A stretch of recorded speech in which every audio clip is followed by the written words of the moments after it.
Get ready for a dramatic story out of Mississippi. I stood frozen in the hallway while my grip tightened on the handle of my suitcase, until my knuckles turned white. My name is Alicia, a 32-year-old mother who made the mistake of thinking I could surprise my family by coming home early. I had boarded a late flight to arrive 2 days ahead of schedule, but the warm reunion I imagined shattered the instant I opened my son's bedroom door to find a cold and empty bed. I immediately dialed my mother to demand answers about his whereabouts because he was supposed to be safe in his room. She answered with a terrifying calmness to claim he was sleeping peacefully at my sister's house for a fun sleepover before their outing tomorrow. Her lie was blatant because my sister absolutely despised children and had never once allowed my son to step foot inside her home for any reason. I refused to listen to another word as I rushed back to my car to drive straight to her place while checking his location. My heart stopped beating when the GPS locator on his smartwatch loaded to reveal a pulsating blue dot that was nowhere near my sister's house.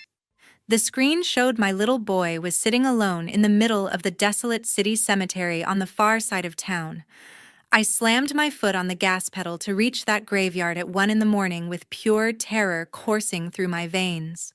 The high beams of my headlights cut through the darkness to reveal my terrified son tied to a rusty iron fence next to his packed suitcases. You need to see exactly what happens when a mother goes to war for her child against her own family.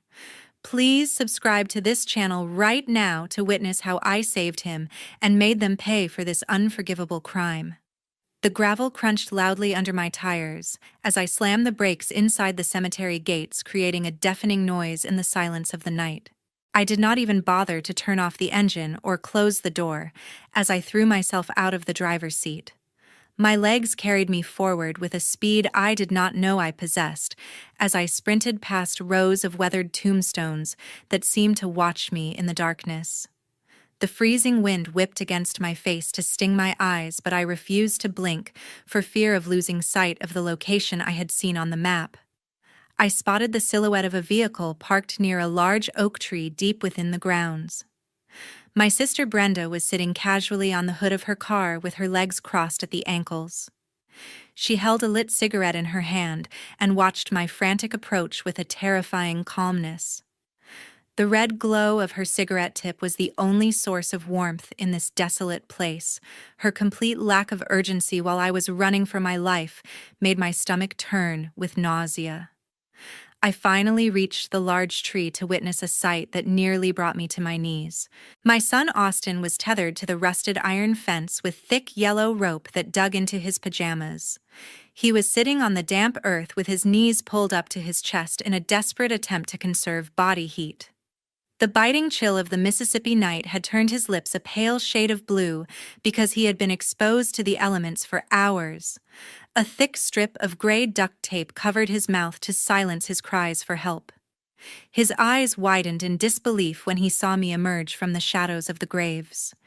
He looked at me with a heartbreaking mixture of terror and relief as tears streamed down his freezing cheeks.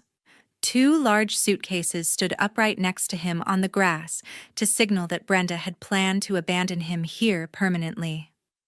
I turned my gaze toward the woman who shared my bloodline to look for any sign of regret. Brenda simply exhaled a long plume of smoke before she hopped off the hood of her car to confront me. She did not look ashamed of what she had done to a defenseless 8-year-old boy. She actually looked proud of herself for executing a plan that she believed was necessary for our family. She flicked her cigarette butt onto the ground near my son's feet before looking me directly in the eyes with a smirk. She gestured toward the trembling boy and the suitcases with a wave of her hand as if she were presenting a gift. She broke the silence with a voice that dripped with venom when she said, "I am just teaching the brat a necessary lesson about survival so you can finally focus on selling that house without distractions." The mention of the house snapped the last thread of restraint holding me together. I did not scream or argue because logic had no place in a conversation with a monster. I lunged at her with the ferocity of a wild animal protecting its young. My hands found her shoulders as I shoved her backward with enough force to send her stumbling into the side of her vehicle. She tried to grab my hair to retaliate, but I was fueled by an adrenaline that made me stronger than I had ever been. I pushed her down onto the damp grass before turning my back on her to rip the tape from Austin's face. I worked frantically to untie the complex knots while keeping my body between him and the woman who had put him there. A sudden explosion of blue and red lights flooded the cemetery grounds to blind us momentarily. The deafening wail of sirens cut through the night as Officer Miller led a team of patrolmen through the cemetery gates. I had dialed emergency services the second I saw the GPS location, but it felt like a lifetime until they arrived. They swarmed the area with weapons drawn as they commanded Brenda to stay on the ground. She looked shocked that I had actually involved the authorities in what she considered a private family matter. Officer Miller wasted no time in pulling her arms behind her back to secure the handcuffs with a satisfying click. They dragged Brenda toward the patrol car while she screamed obscenities and blamed me for ruining her life. She yelled that I was the one who abandoned him even though she was the one being arrested for child endangerment. I ignored her completely as I wrapped my coat around Austin to shield him from the cold and the sight of his aunt being taken away. I lifted him into my arms to feel his small heart hammering against my chest like a trapped bird.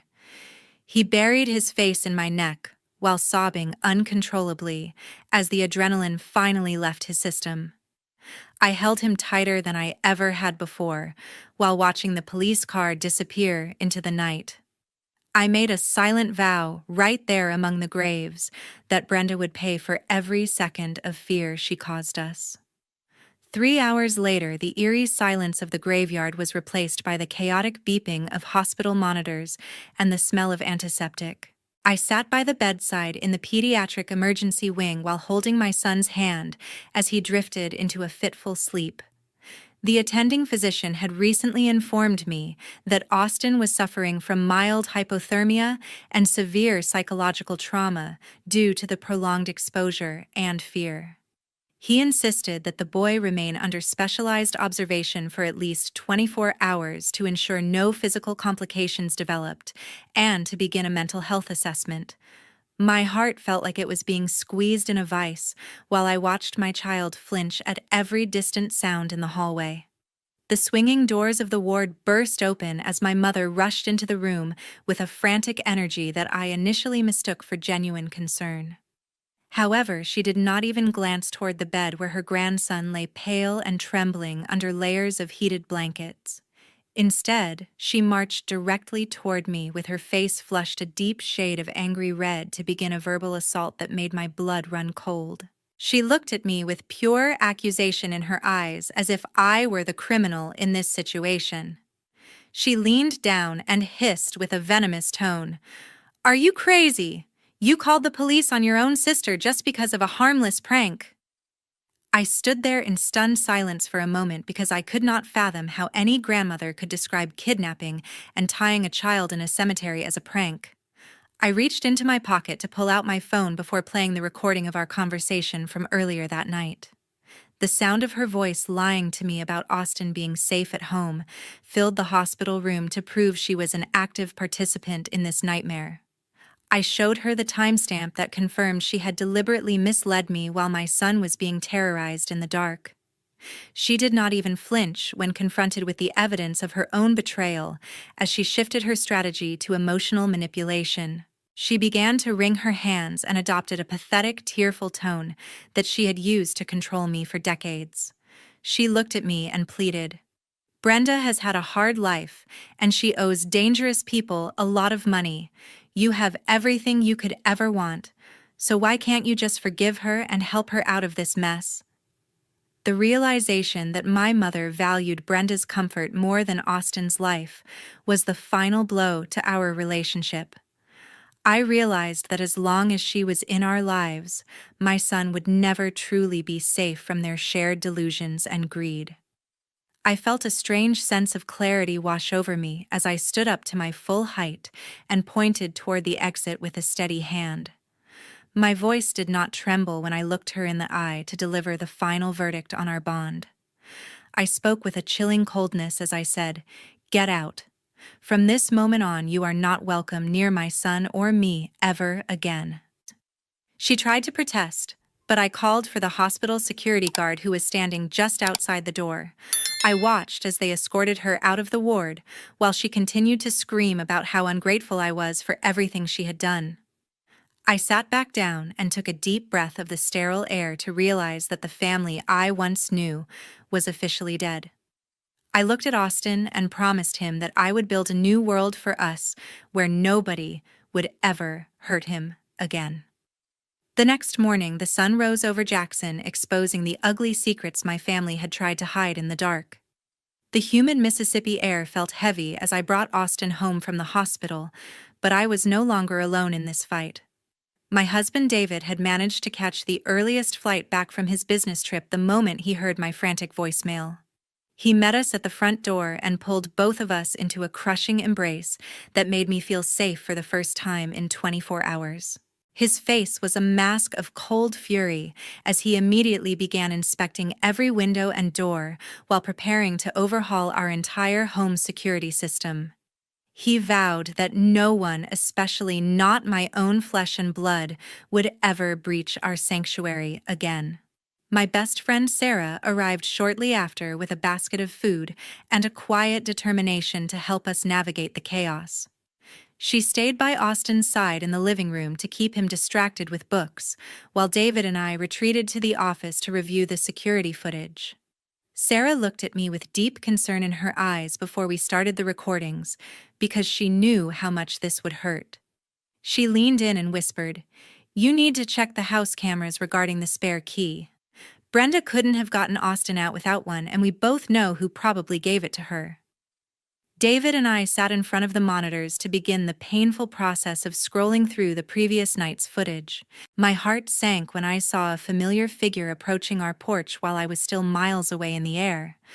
Brenda had walked up to the front door with a confidence that proved she had no fear of being caught. She reached into a flower pot to retrieve a spare key that only my mother and I knew about. It was undeniable proof that my mother had secretly handed over the key to facilitate this kidnapping. We watched in horror as Brenda entered our home and spent nearly 30 minutes rummaging through my office filing cabinets. She was not looking for toys or clothes, but was frantically searching for the original house deed and my father's estate papers. It was only after she failed to find the documents that she went upstairs to wake my sleeping son. As we continued to investigate the house, David discovered a designer handbag that Brenda had carelessly left behind in her rush to get to the cemetery. We emptied the contents onto the kitchen table to find a mountain of evidence that explained her desperation. The bag was stuffed with final notice bills from multiple casinos and aggressive letters from high-interest loan sharks threatening legal action. There were also handwritten notes detailing the current market value of our neighborhood properties. The pieces of the puzzle fell into place with a sickening clarity that made my skin crawl. David slammed his fist onto the wooden table in a rare outburst of anger as he connected the dots. He looked at the pile of debt notices and then at the security monitor showing Brenda's intrusion. He shouted in frustration. She wasn't just scaring him. She wanted to force us to sell the house to pay off her gambling debts.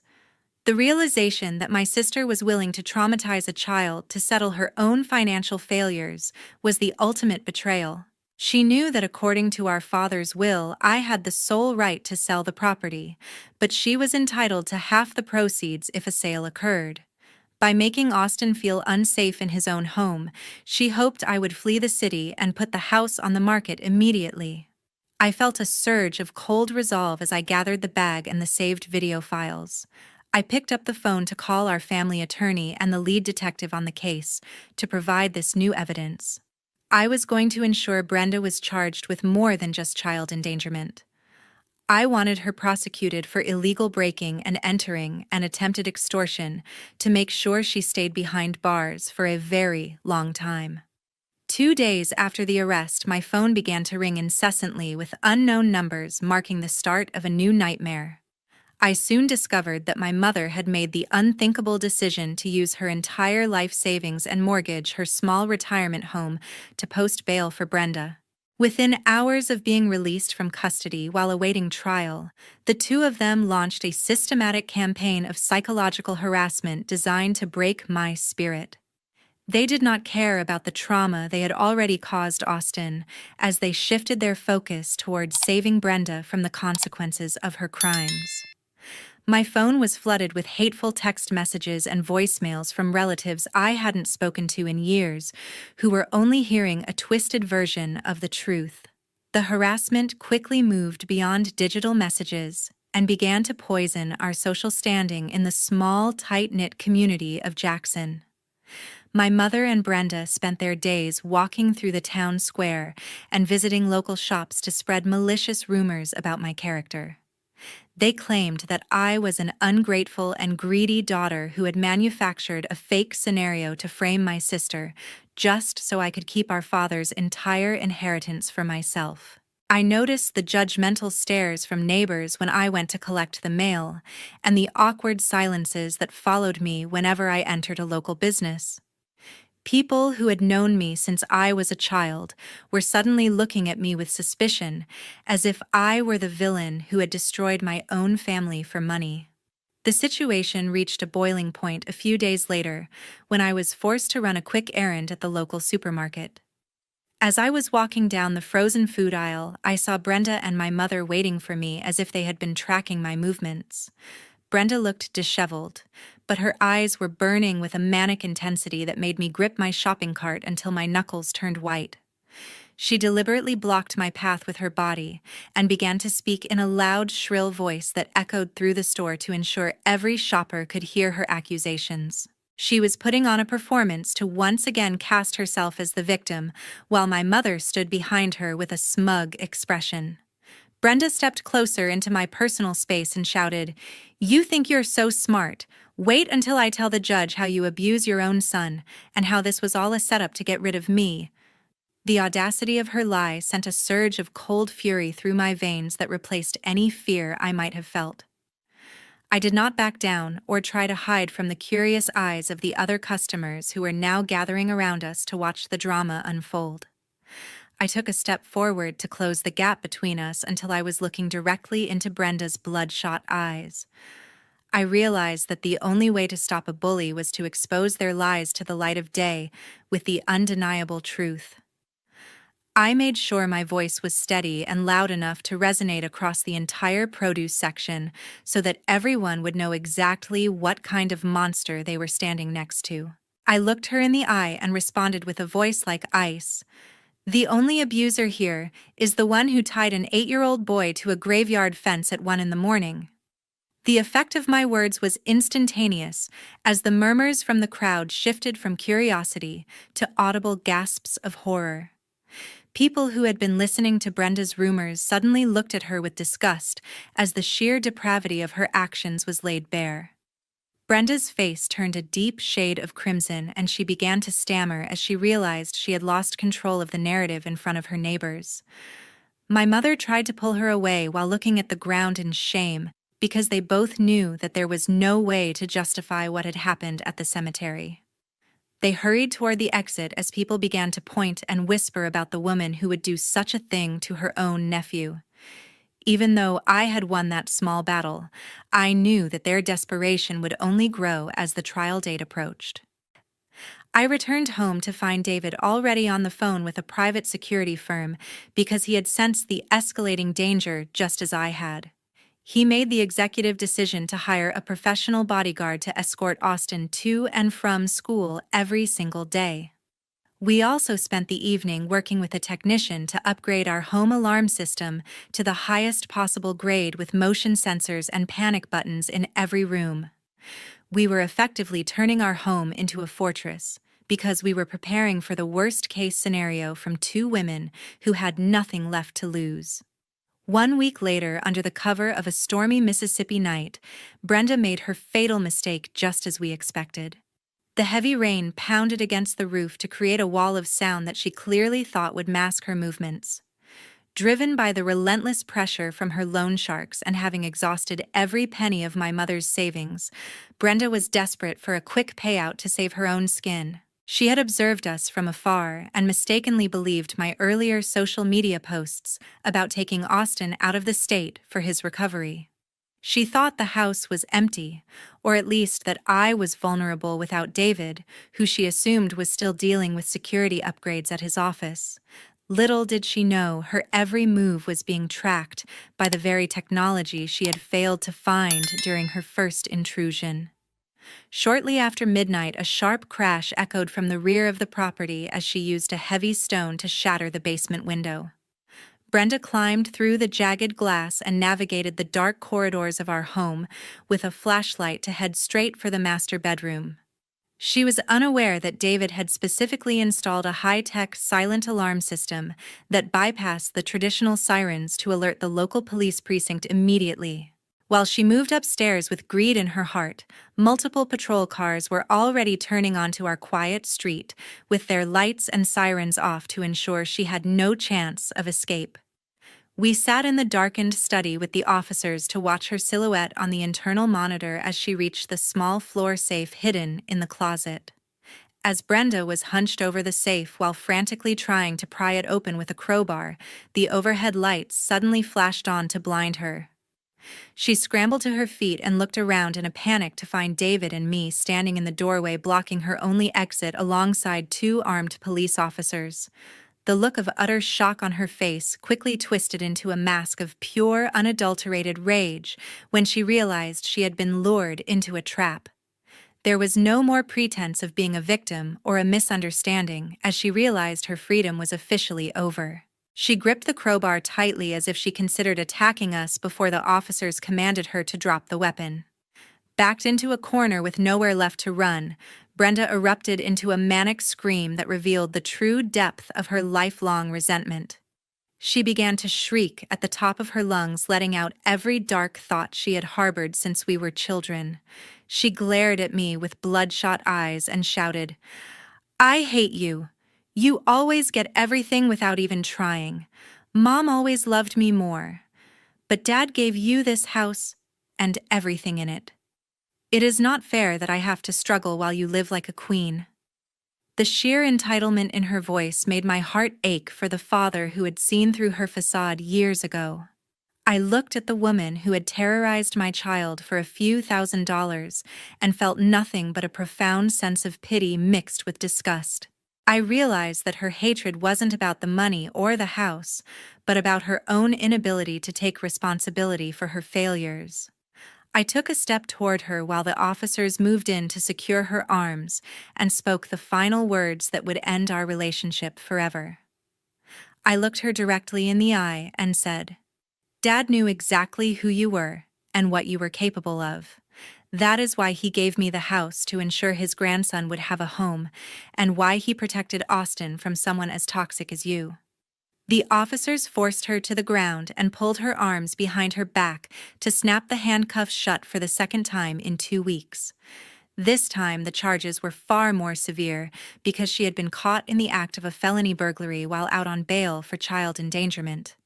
The lead officer informed us that based on her violent outburst and the evidence of premeditation, the judge would almost certainly revoke her bail entirely. We watched from the window as she was shoved into the back of a transport van, while the Mississippi rain washed away the last traces of her presence from our lives.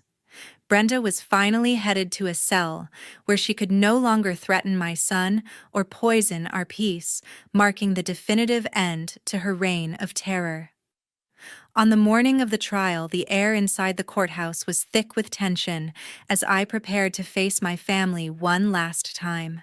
The grand stone building in downtown Jackson felt cold and intimidating, but I walked through the doors with my head held high and David's hand firmly in mine. Inside the courtroom, Brenda sat at the defense table looking frail and pale in an obvious attempt to garner sympathy from the jury.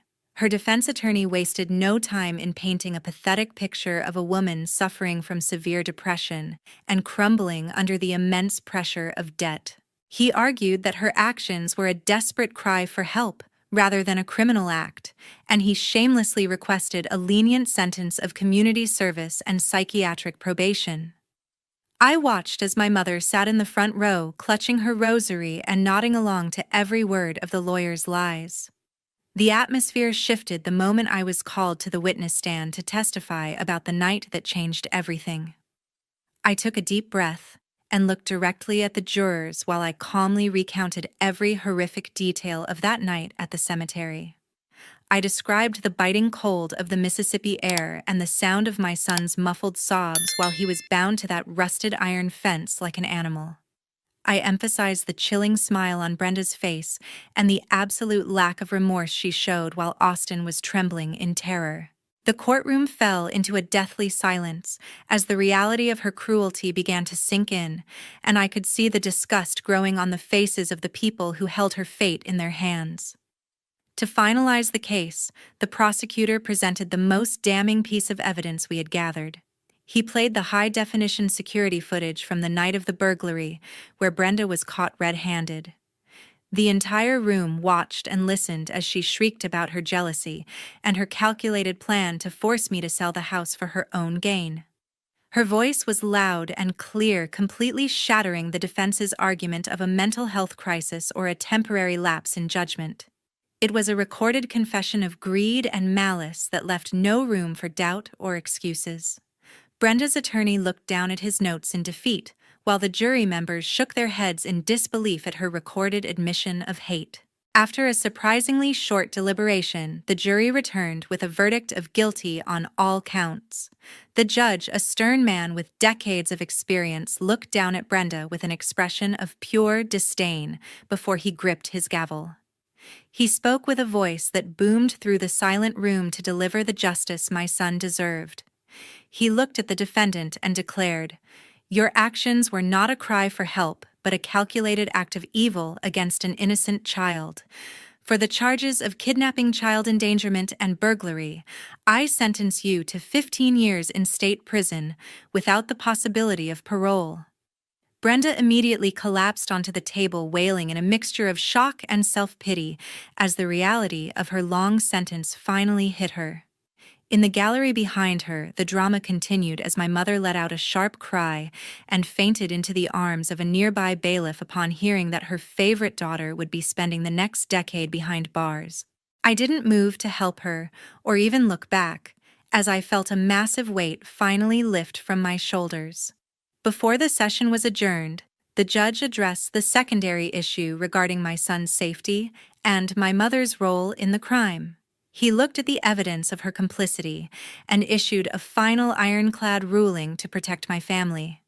He stated firmly, "The court also grants a permanent restraining order against the grandmother, forbidding any contact with the victim Austin for the rest of her natural life." I walked out of that courtroom feeling a sense of peace that I hadn't known in months. David pulled me into a hug as we stood on the courthouse steps, and for the first time I knew the nightmare was truly over. We had faced the monsters in our own family and we had won.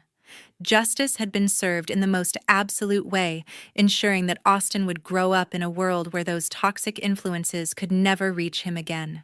6 months had passed since the gavel fell, bringing a final end to the nightmare that almost destroyed us.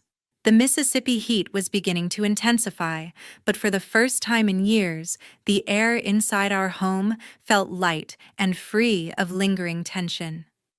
Despite the victory in court, David and I realized that we could never truly find peace in a house that had been breached by such malice. We made the difficult but necessary decision to put the old family home on the market to erase the memories of Brenda's intrusion and the cold shadows of that cemetery night. We packed our lives into boxes and moved to a vibrant coastal city in North Carolina, where the sound of the ocean waves replaced the haunting echoes of the past. It was a fresh start that we all desperately needed to heal properly. The sale of the property was finalized quickly, and the legal distribution of the proceeds was handled with strict court supervision to ensure total fairness.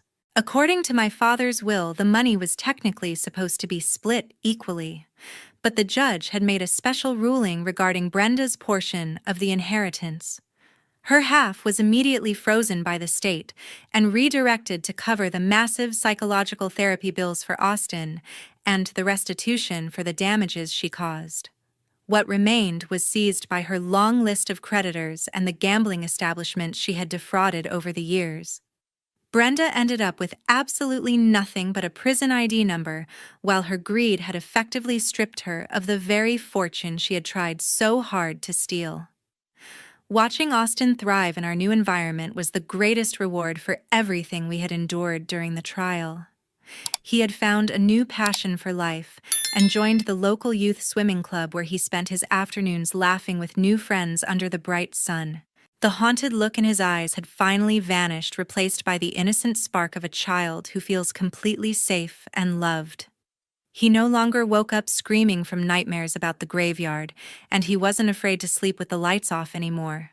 We had fought a war to protect his childhood, and seeing him stand on the podium after his first race made every struggle worth it. Shortly after we settled into our new home, a thick envelope arrived in the mail with a return address from the State Women's Correctional Facility. I recognized Brenda's messy handwriting on the front, and for a split second I wondered if it contained an apology or more venomous accusations. However, I realized that I no longer cared what she had to say, because her words no longer held any power over my life or my family. I walked over to the fireplace and tossed the unopened letter into the dancing flames, without a single moment of hesitation. I watched as the paper curled and turned to ash, seeing the last remnants of her toxic influence disappear forever into the chimney. My mother tried to reach out through various cousins, but I remained firm in the no-contact rule that the court had helped establish.